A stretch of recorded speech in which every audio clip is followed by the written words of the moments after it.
Seniau gamta žmogui būdavo šventa, juk ir patys lietuviai buvo pagonys, o jie garbindavo gamtą, tikėdavo, kad mirusių sielos prisikelia į medžius, gėles, gyvūnus, todėl su gamta elgdavosi pagarbiai, be reikalo nenulauždavo šakelės, nenuskindavo gėlės.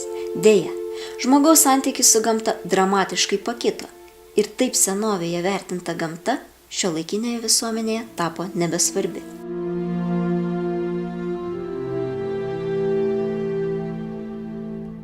Mūsų klasiai yra svarbu, kokioje aplinkoje gyvename, todėl mes nesame abejingi ekologijos problemams ir jas siūlome spręsti šiais būdais.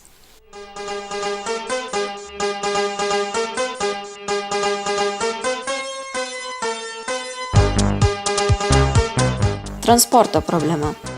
Vidaus degimo variklių varomų transporto priemonių išskiriami teršalai sudaro daugiau nei pusę atmosferos teršalų. Jose yra anglies, azoto, sieros ir švino junginiai, kietosios dalelės, kurių padidėjusi koncentracija kenkia gamtai bei žmonių sveikatai. Mes šią problemą siūlome spręsti tokiais būdais. Nepraleiskime progos pasinaudoti viešuoju transportu vietoj to, kad mokyklą pasiektume asmeniniu automobiliu.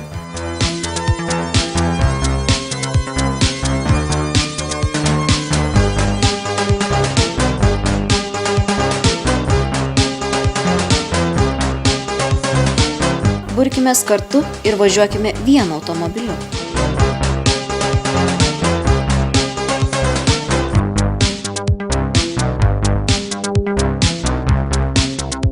Keliaukime pėsčiomis, taip darydami naudą ne tik gamtai, bet ir savo pačiam.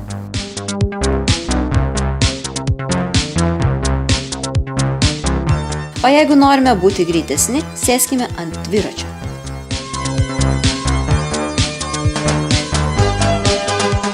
Antra problema yra popieriaus švaistymas.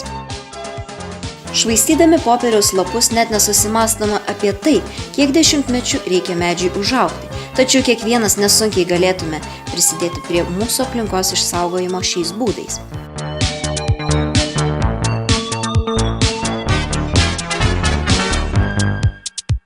Spausdinkime taupiai ant abiejų lapo pusių.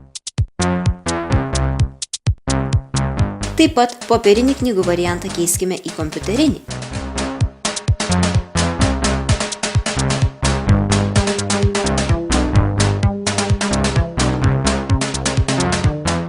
Bet geriausia, kad taupydami popierių naudotume multimediją.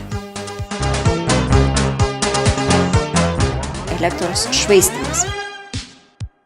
Šios problemos pasekmė yra tokia, kad elektrinės turi deginti daugiau iškastinio kuro, kuris į aplinką paleidžia didesnį kiekį anglies dvideginio. Todėl mes siūlome naudoti kompiuterio miego režimą, kuris taupo elektros energiją.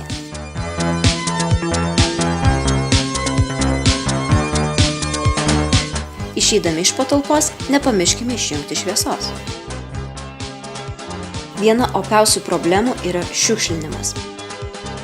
Masinis šiukšlinimas yra dar viena ekologinė problema. Šiukšlės jau nebetelpa sąvartynuose. Siekiant sumažinti atliekų taršos daromą neigiamą poveikį aplinkai, galima jas perdirbti. Tam, kad būtų galima atliekas perdirbti, reikia jas rūšiuoti.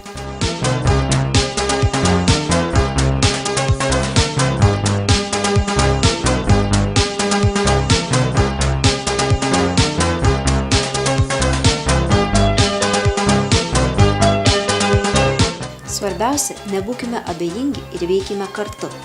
Vertinkime gamtą taip, kaip ją vertino mūsų senoliai.